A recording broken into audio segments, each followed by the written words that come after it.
Reverse by Black K. Cat. Chapter 71. Sperro. Konoha hasn't suffered a true invasion in years. They've been attacked, dealt with spies and double agents, and lone enemies. But even when those enemies have gone so far as to snatch children from their beds, Konoha itself has never been forced to repel an invasion. That's very much what this feels like, however. Hiruzen traces the flares of familiar power distantly assessing. Here for a moment is Kushina, burning like a firebrand in counterpoint to Yagura's cold flood. There is Fugaku, shining like a beacon as he rallies the military police to defend the borders. Beneath Kushina's power is Jiraiya, steady and stalwart. Here is Itachi, Shisui, and Tenzo fighting together against a flood of Moguton. Ei and Rasa, too, points of light as they lead their shinobi to sweep the streets. The barriers are down. The majority of the Chunin are streaming towards the walls to assist the barrier squads, leaving the handful of enemies within Konoha to those already fighting them, while the Jonin start a search for any remaining intruders. The Genin are with the civilians who managed to retreat to the shelters, a last line of defense should things end badly, hoped for the future if everyone else is defeated, and Hiruzen is quietly relieved that everything has moved so smoothly. Emergency plans followed without hesitation. Tomirama would be proud to see his contingencies working well, but not so much, perhaps, the other things that cling to his legacy. Hiruzen waits, patient like he never managed to be as a young man, beneath the shadows of the trees outside one of the shelters known only to a select few. It's never been used, but one of Hiruzen's missions as a Genin was to carve the seals into its walls so it would stay hidden, and he can remember complaining about the task to his unsympathetic friend. How ironic that that moment of uncomplicated friendship should play out into something like this so many years later. The approach of footsteps makes him raise his head, and he turns a level stare on Danzo as his old teammate emerges from the shadows, flanked by a pair of Anbu. Root, undoubtedly, and Sarutobi should likely feel betrayed or offended or angry, but all he can manage is weary. The third Shinobi War lasted longer and was fought harder than you thought it would be. You ever stop to think why that was? He hadn't, not before Kurama asked it of him. War was war, unpredictable and fraught with losses beyond those he could predict, and he'd been so tired of the constant conflict by that point that he had failed to look at things as closely as he should have. Perhaps the most horrifying thing of all is studying the records now and seeing just how obvious everything is. A few hours of looking at more than just the most superficial aspects and the picture comes clear. Hiruzen has never hated himself more than he does right now for not seeing it before a complete stranger pointed it out. Danzo, he says mildly. What a surprise to find you all the way out here. Danzo pauses, studying him carefully, and flicks a hand. His escort fades back into the trees, too late to avoid being seen, but out of immediate sight, and with the flicker of resignation, Hiruzen recognizes that Danzo probably assumes it will be enough to make him drop the matter. It always has been before, after all. Hiruzen, my old friend, he returns, though there's nothing friendly in his expression. Does that armor still fit after all this time? Hiruzen doesn't allow himself to respond to the taunt, hardly even wants to. He hates to have been pushed to this point, even if it is almost entirely his own fault. For too long now, he's turned his face away at every opportunity, let things slip past him for the sake of keeping the peace, and maybe Danzo was right in that much, that Hiruzen clings too hard to a veneer of peace. But he's lived the majority of his life at war. Is it truly wrong to want to halt it at any cost? Almost any cost. Some things push even Hiruzen past the point of breaking, and what he's found of the Third War has done just that. Taking a breath, he sets his staff against the ground and meets Danzo's narrowed eyes squarely. I found something interesting in the casualty reports, he says quietly. From the Third War. Several dozen root shinobi were reported killed in action on the same mission, but their bodies were never recovered, and the mission has no records attached to it. You signed off on it without alerting me. Danzo's face is an immovable mask. It was time-sensitive and very risky. I couldn't afford to wait, and when the mission ended in failure, I didn't wish to flaunt Konoha's loss. It grieved me. Perhaps, Hiruzen allows, because he had been distracted then, too busy in 100 different ways to check for emotional reactions in his old teammates. However, the same thing happened again. 3 times. Twice more with missions to the border of Iwa, and once on a mission to Ame. So many bodies, my friend, and you never recovered a single one of them. And at the same time, we have reports from our spies within Iwa. The Tsukage found the bodies of Iwa shinobi in the passes and blamed Konoha, even though no missions had taken place in those areas. Danzo's chin lifts, his mouth firming into a hard line, and Hiruzen looks at him and wonders how long he's been missing that cold, derisive light in Danzo's gaze. Too long, clearly. I have never asked for an accounting of your actions, Hiruzen says almost gently. I never truly wished to know, and that's my own mistake. But today my clan heads assembled before me, and they asked me if I had given you authorization to recruit clan children. The clan heads' own children. For your division. They wanted to know what else you had been involved in, and why I would allow Root to continue under my nose. And I had no answers for them, Danzo. Something almost like a sneer curls Danzo's mouth, twists his face into a mask of cool contempt. A ceasefire would have gutted Konoha's strength. Iwa would have taken advantage of your foolishness and crushed us. A few lives sacrificed prevented far greater tragedy and kept Konoha strong. The admission aches. Hiruzen hadn't quite expected it to come so easily or to strike him so hard. He doesn't quite dare close his eyes, but he wants to shut out the lack of remorse carved into every line of Danzo's being. Iwa's refusal of the ceasefire kept us at war for another 3 years. Do you know how many Konoha shinobi were killed over that time? Hiruzen does. Hiruzen remembers every name marked down on the memorial during his time as Hokage, every last fallen shinobi. He takes a breath, doesn't press a hand over his face in mourning because he can't risk it. And gods, when did they get to this point, the two of them? Weren't they friends once? They fell in the name of Konoha. No. Hiruzen interrupts, and his gnarled, age-worn fingers tighten around the staff. They died for your arrogance and my willful blindness.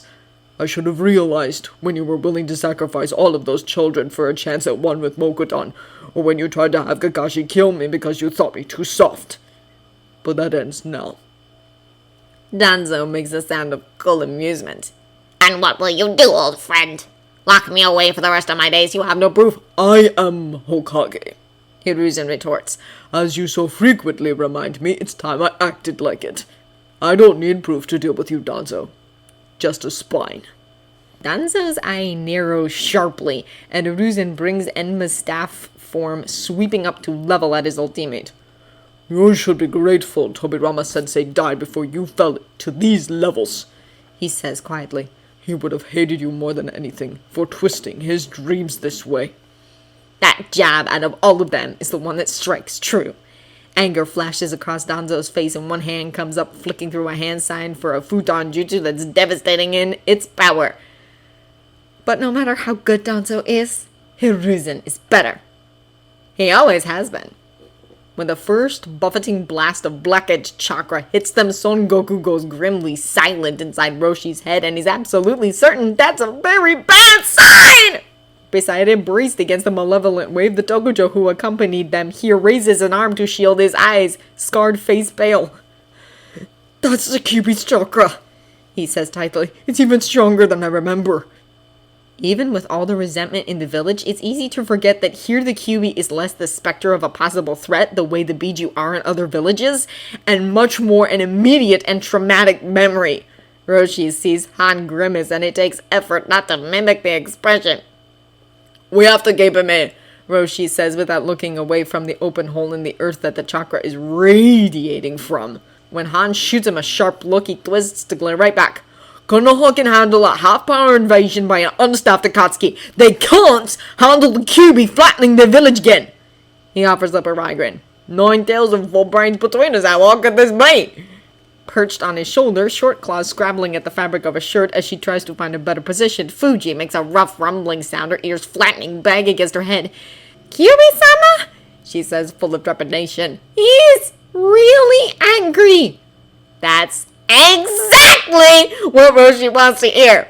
He grimaces, glancing from the vixen to her brother, who's wrapped around An's neck like a very unhappy scarf. Are you two going to be alright? He asks. Momiji's ears are flat against his skull, but he's not moving. We'll help, he says, though he doesn't sound entirely thrilled about it. I don't know how much help we're going to be, though. If Kurama-sama lost control... Yeah, that. Roshi's been trying not to think about what could have made Kurama quite so angry because none of the answers are good. We should... Han starts, already knowing precisely what he's going to say and that they don't have time to indulge in the plans and contingencies and backup that he wants. Roshi snorts, gives Son a questioning brat, embraces himself as fire. Red chakra settles over him like a shroud. Getting that and kick his ass back down to normal, exactly what I was thinking. Roshi... Han starts sounding annoyed, but Roshi ignores him pointedly, taking 3 quick steps and diving headfirst through the hole. He flips over in the air, already shoving chakra towards his feet to cushion the blow, and... Oh, holy fuck! A burst of chakra changes his direction in midair, and he just barely avoids the massive sword-sharp teeth that attempt to snap him out of the air like a bug, tossing Fuji off his shoulders. Within him, Son roars in offense, surging to the surface in an overwhelming flood, and for once in his life, Roshi doesn't even try to fight it. He takes a mental half-step back, just far enough to cede most of the control to Son, but he can still feel the impact as the massive gorilla catches the nine-tailed fox by the snout. The ape dodges the snapping teeth, and with a roar, he throws all of his strength into a twist and heave. The huge fox slams into the wall, shaking the cavern hard enough to crack the ceiling, and Son bellows his victory. That's Kurama! Roshi demands, entirely incredulous. Son rumbles an affirmative. Someone broke the seals on him and it dragged him out of his human form to make him as he was.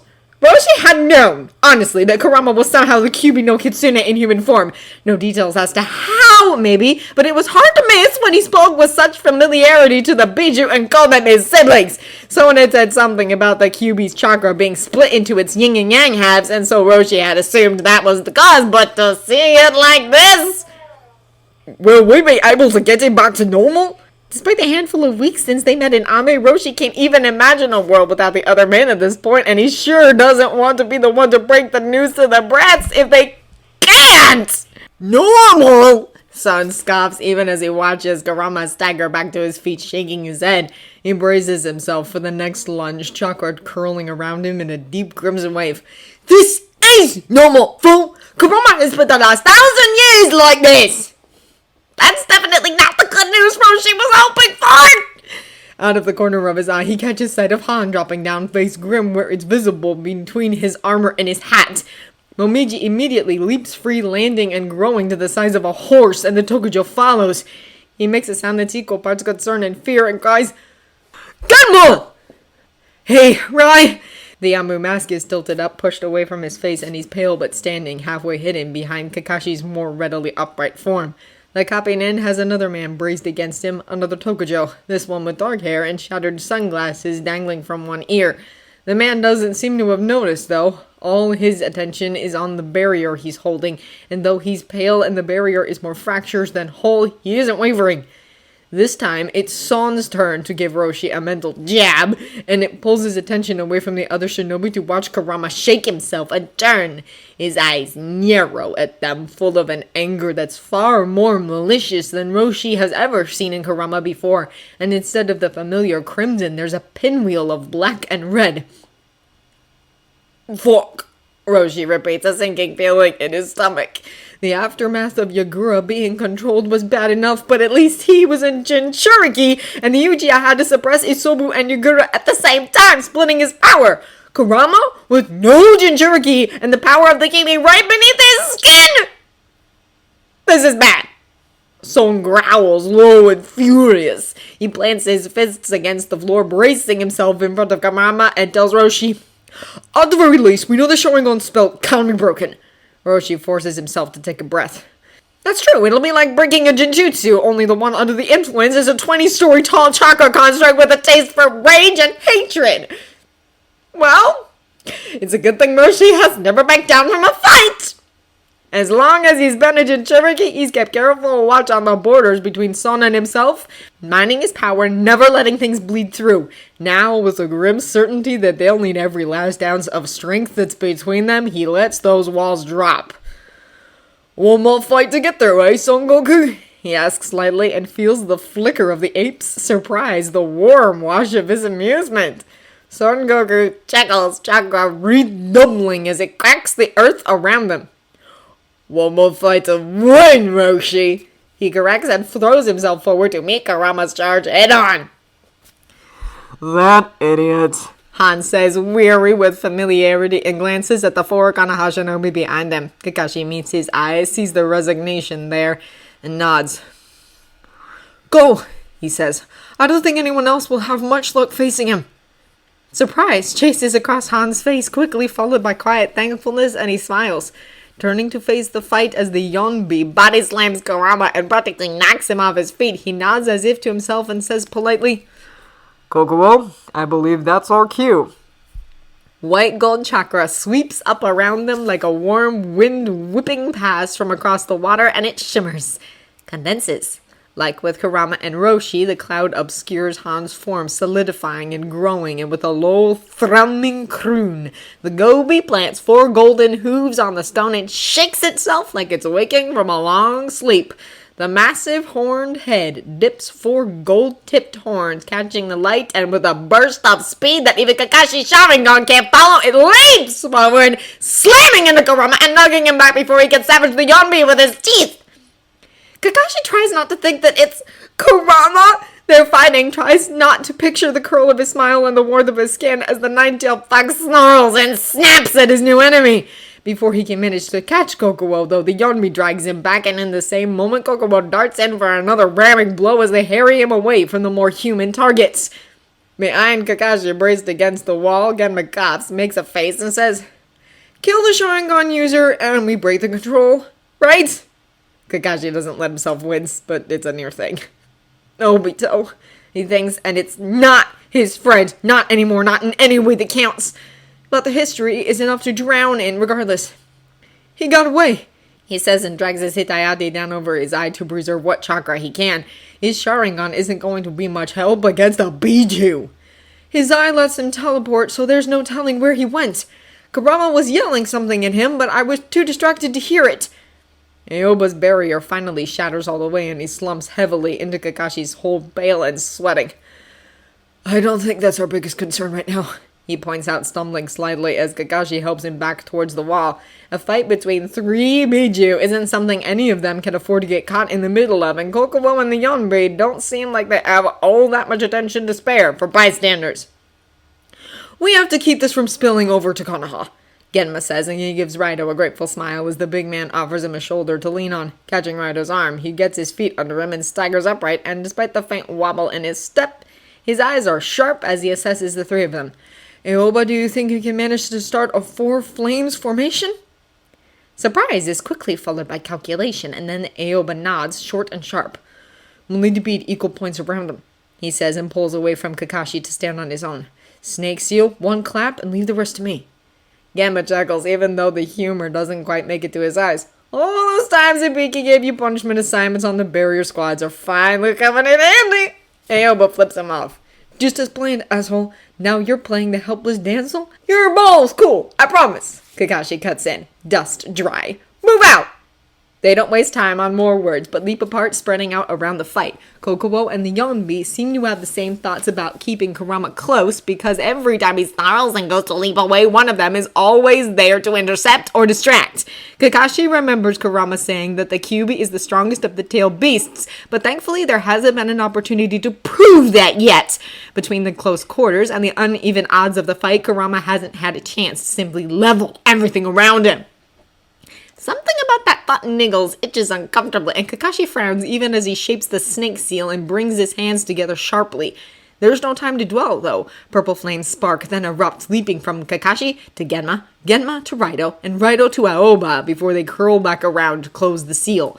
The roof of the cavern shatters into dust under the force of the barrier, but violet light curls in and over to cover the top.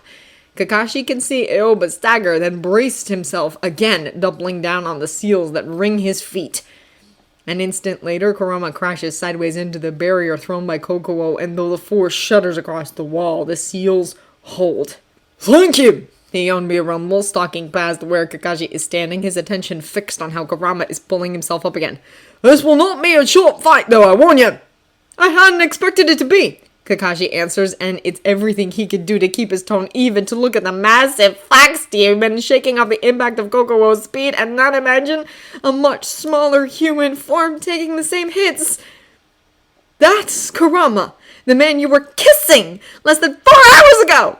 His brain whispers, but if Kakashi considers that too hard right now, he's going to have to put his head between his knees and take some deep breaths, so he shoves the thought down to gimmer over later. The Yanbei erupts, reaching out to catch Kokowo by the horns as the dolphin horse goes sprawling, knocked by a sweep of Kurama's tails. "Will that barrier hold the Bijudama?" he asks. "Kurama's always been fond of them, the bastard!" Kurama thinks of the way the Geromazo exploded, the force of the Bijudama Kurama let loose when they were fighting, the massive one that shattered Pain's Chibaku Tensai, and has to consciously keep from swallowing. "No," he says blandly. "Probably not." The thought connects. Kakashi's eyes widen and he straightens up, opens his mouth, but the Yanbei is already moving with a roar loud enough to drown him out, hurling himself at Kurama with a swinging punch. "Wait!" Kakashi says quickly before Kokowo can dive back in as well. The Gobi turns to look at him curiously, red-ringed eyes, entirely unhostile. "Yes?" he questions, polite and calm. His horns are each as long as Kakashi's body, though, and they taper to unnervingly sharp points. The courtesy isn't exactly going to put Kakashi at ease, no matter how appreciated it is. "Kurama hasn't used his chakra yet," Kakashi tells him. Kokowo blinks, head tipping to the side, and glances back at where Kurama and the Yanbei are struggling, heaving against each other. "No," he agrees, though his tone says he doesn't quite understand why Kakashi is pointing this out. "Beyond what he normally cloaks himself in, he hasn't." Kakashi meets those massive eyes and asks, "What if he can't?" Kokowo's head comes up sharply, and he turns, tails flaring out behind him. Chakra gathers between his horns, and with a cry, he flings himself at Kurama with blurring speed, Bijudama swirling into existence. The Yanbei snarls, the curse diving out of the way just in time, and the impact is a burst of chakra and shattered stone that whirls up inside the barrier. It's a little confusing, wondering whether Kakashi should hope it works or not. "Kokoro!" the Yanbei snarled. "What are you doing?" Kurama snarls loud and furious, and though there's motion from within the dust cloud, it's slower than before. Orange tails lash, parting the cloud, but this time when Kurama comes into view, he's crouched defensively, malice in his red and black eyes, sides heaving. He levers himself upright, teeth bared, but he doesn't immediately lunge, shakes his head like he's brushing off cobwebs, and takes one step that isn't quite as steady as the last few have been. Hope sparks sharp and hot in Kakashi's chest, and his breath catches. Kurama's fighting the Sharingan's hold. Obito might have stripped him of his human form and reduced him to an attack beast once more, but he's fighting it! "Calm down, son," Kokowo says, backing up with careful steps. "If we could put him on the defensive and make him use enough chakra for a Bijudama, it might break the dojutsu's hold over him." Someone laughs, purple and black chakra gathering in the air in front of him. "A plan I can get behind, finally!" Behind Kakashi, there's a scrabble of claws on stone, then paws that hook into the leg of his uniform, half a heartbeat, and white fur curls around his shoulders, 3 tails flicking over his arm. "Dogman!" Fuji says, insistent and urgent. "Dogman, what's that?" Kakashi blinks, looking down at her, and at that moment the barrier shudders so hard he's almost knocked off his feet. He staggers, sees Genma collapse to one knee, watches Aoba waver. Raido grits his teeth, eyes closing, as he suddenly takes the brunt of maintaining the seals, and Kakashi steadies as fast as he's able to, bringing his concentration back. "Fuji, no, is it the best? It feels like Kurama-sama! Like our Kurama-sama!" "What?" Kakashi turns, following her gaze, and spots a small glass orb on a beaded chain lying just within sight along the closest wall. There are seals etched into the surface, and within it, positive and negative chakra swirls like a galaxy, trapped and spinning endlessly.